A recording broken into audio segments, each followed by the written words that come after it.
ओम नमः शिवाय। हर हर महादेव। दोस्तों, हमारी हिंदू परंपरा में शिवरात्रि का बहुत महत्व है और यह पर्व फाल्गुन मास के कृष्ण पक्ष की चतुर्दशी को मनाया जाता है। माना जाता है कि इस दिन प्रकाश के रूप में शिव जी प्रकट हुए थे और शिव जी का विवाह मां पार्वती के साथ भी इसी दिन हुआ था। इस दिन अगर आप सिर्फ पूजा पाठ करते हैं तो यकीन मानिए जीवन में सुखों की प्राप्ति होती है। इस दिन भगवान भोलेनाथ की साधना करने से धन, धान्य, सुख, सौभाग्य और समृद्धि में वृद्धि होती है। यह दिन भगवान भोलेनाथ को प्रसन्न करने का बहुत ही खास दिन माना जाता है। भगवान भोलेनाथ भोले भंडारी है। वह एक लोटा जल से भी प्रसन्न हो जाते हैं, लेकिन भगवान भोलेनाथ शीघ्र ही गुस्सा भी हो जाते हैं। जहां भगवान भोलेनाथ को कुछ चीजें प्रिय हैं, तो वहीं कुछ चीजें अप्रिय भी हैं। कुछ चीजें ऐसी है जिनका भगवान भोलेनाथ की पूजा में अगर इस्तेमाल न किया जाए तो भगवान भोले में का पूजन अधूरा रहता है। वहीं कुछ चीजें ऐसी भी होती हैं जो अगर अनजाने में आप भगवान भोलेनाथ को अर्पित कर देंगे तो उससे भगवान भोलेनाथ आपसे रुष्ट हो जाएंगे। इसलिए भगवान भोलेनाथ की पूजा करते समय कुछ बातों का विशेष ध्यान रखना चाहिए।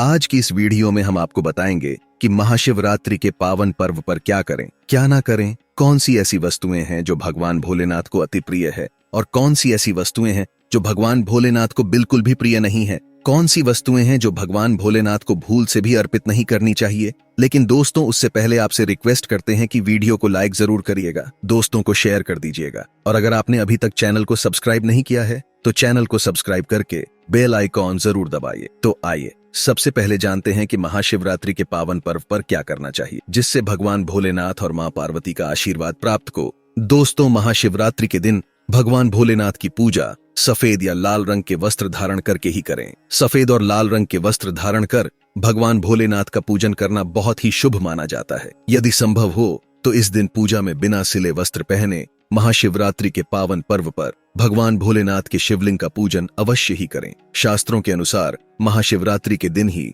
भगवान भोलेनाथ शिवलिंग के रूप में प्रकट हुए थे, इसलिए इस दिन शिवलिंग का पूजन करना सबसे ज्यादा श्रेष्ठ माना जाता है। शिवलिंग का पूजन करने से भगवान भोलेनाथ और मां पार्वती की असीम कृपा प्राप्त होती है। वैसे तो महाशिवरात्रि पर भगवान भोलेनाथ का पूजन रात्रि के चारों प्रहर में किया जाता है, लेकिन भगवान भोलेनाथ का पूजन प्रदोष काल में भी अवश्य करना चाहिए। प्रदोष काल स्वयं भगवान भोलेनाथ का काल होता है। मान्यताओं के अनुसार प्रदोष काल के समय भगवान भोलेनाथ शिवलिंग में विराजमान रहते हैं, इसलिए महाशिवरात्रि के पावन पर्व पर आप प्रदोष काल में भगवान भोलेनाथ का पूजन अवश्य ही करें। प्रदोष काल यानी कि संध्या काल से रात्रि तक 90 मिनट का समय महाशिवरात्रि का मतलब है भगवान शिव का रात्रि समय पूजन करना। इसलिए महाशिवरात्रि में अर्धरात्रि यानी कि निशिता काल में भगवान शिव का पूजन अवश्य ही किया जाता है। इसलिए आप भी निशिता काल जो अर्धरात्रि का समय होता है, रात 12 बजे से 12:30 बजे, तब इस समय भगवान भोलेनाथ का पूजन अवश्य ही करें। इससे भगवान भोलेनाथ अति शीघ्र ही प्रसन्न हो जाएंगे और आपको मनचाहा वरदान देंगे। महाशिवरात्रि पर भगवान शिव के साथ माता पार्वती का पूजन भी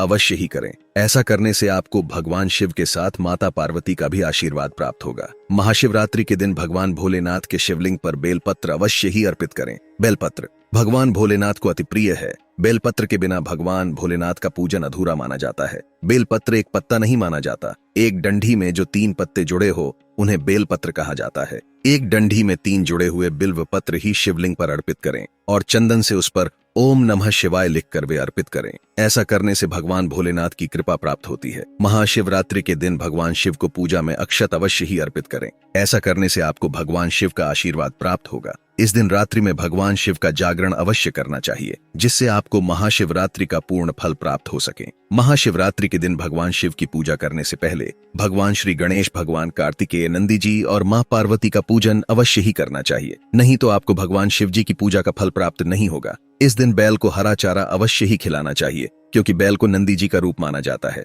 जो भगवान शिव को अत्यधिक प्रिय है। दोस्तों, महाशिवरात्रि पर इन कार्यों को करने से भगवान भोलेनाथ की कृपा प्राप्त होती है। दोस्तों, क्या करें? इसके अलावा शास्त्रों में यह भी वर्णन किया गया है कि महाशिवरात्रि के दिन क्या नहीं करना चाहिए जिससे भोलेनाथ आपसे रुष्ट ना हो। तो आइए दोस्तों, भगवान भोलेनाथ और मां पार्वती की कृपा प्राप्त करने के लिए जानते हैं कि महाशिवरात्रि के पावन पर्व पर क्या नहीं करना चाहिए। महाशिवरात्रि के दिन देर तक ना सोएं। सुबह सूर्योदय से पहले उठकर स्नान कर लें। ऐसा करना आपके लिए काफी शुभ रहेगा। इस दिन भूलकर भी काले रंग के वस्त्र धारण ना करें, क्योंकि काले रंग के वस्त्र धारण करना इस दिन अशुभ माना जाता है। महाशिवरात्रि के दिन शिवलिंग पर चढ़ाई गई चीजों को बिल्कुल भी ग्रहण ना करें, क्योंकि शिवलिंग पर चढ़ाई गई चीजों को ग्रहण करना अशुभ माना जाता है। यदि आप शिवलिंग पर जल चढ़ा रहे हैं तो ध्यान रखें, शंख से जल बिल्कुल भी ना चढ़ाएं। भगवान शिव को आप लौटे से जल अर्पित करें। शंख से भगवान भोलेनाथ का पूजन नहीं किया जाता है और लौटे से भी जल चढ़ाते समय इस बात का ध्यान रखें कि अगर आपने जल में दूध या फिर दही मिलाया है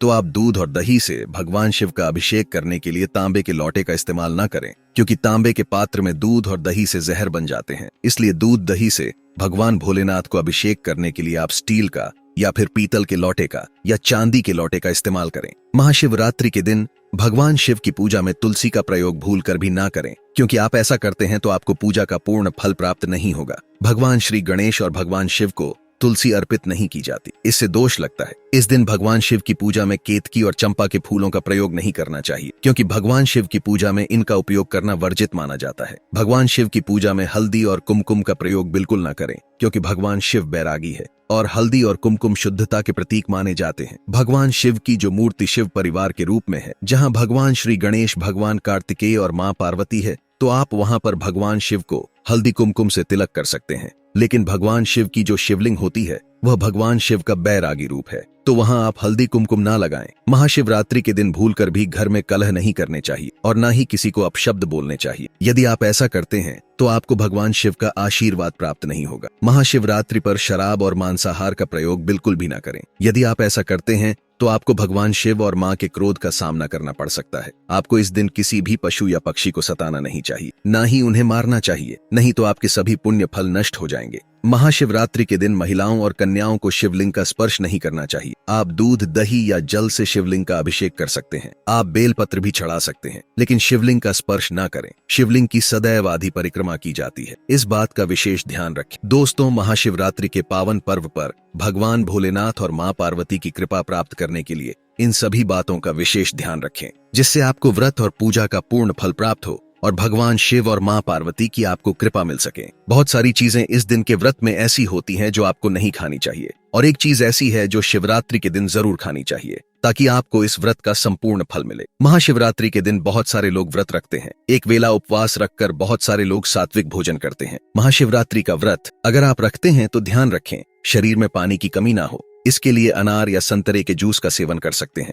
लेकिन एक का यानी कि गन्ने का जूस मत पीजिएगा। महाशिवरात्रि के दिन फलाहार में सेब, संतरा, पपीता, केला, खीरा वगैरह खा सकते हैं। इस दिन नमक नहीं खाना चाहिए। बहुत से लोग सेंधा नमक का खाना खाते हैं, तो आप वो खा सकते हैं, कोई दिक्कत नहीं है, लेकिन सफेद नमक को मत खाइएगा। आलू का आप प्रयोग कर सकते हैं, पर काला नमक यानी ब्लैक साल्ट को मत खाइएगा। भूलकर भी चावल रोटी यानी अनाज का सेवन मत कीजिए। आप गेहूं तो एक बार खा भी सकते हैं, पर चावल मत खाइएगा, इस बात का ध्यान रखिएगा। दही वगैरह भी खा सकते हैं, कोई दिक्कत नहीं है। मूंगफली या मखाने को घी में फ्राई करके भी खा सकते हैं। मीठी चीजों का सेवन आप जरूर करें। गाजर, लौकी की खीर, साबूदाने की खिचड़ी आप खा सकते हैं। इस दिन कुत्तू के आटे का खाना भी बनाया जाता है, आप उसको भी खा सकते हैं, लेकिन अनाज और साधारण नमक का इस दिन व्रत में प्रयोग ना करें। सेंधा नमक का प्रयोग कर सकते हैं। लहसुन, प्याज, मदिरा, मांस भूलकर भी मत खाएं, वरना आपके व्रत का फल आपको कुछ भी नहीं मिलेगा। इन चीजों का आपको ध्यान रखना है, लेकिन वो एक खास चीज जो शिव जी पर अर्पित भी की जाएगी और खाई भी जाएगी, वो है पंचामृत। आप पंचामृत जरूर अर्पित करिएगा और बाद में उसको प्रसाद के रूप में जरूर खाइएगा। दूसरी बात, इस दिन सात्विक तरीके का खाना बनाकर खाया जाता है। आप फलाहार भी कर सकते हैं। आलू का हलवा, बॉईल किया हुआ शकरकंद या सिंघाड़े का हलवा भी खा सकते हैं। इस दिन शिवलिंग के ऊपर बेर जरूर अर्पित करें। उसके बाद फलाहार करते समय इस बेर को जरूर खाइए। याद रखिए,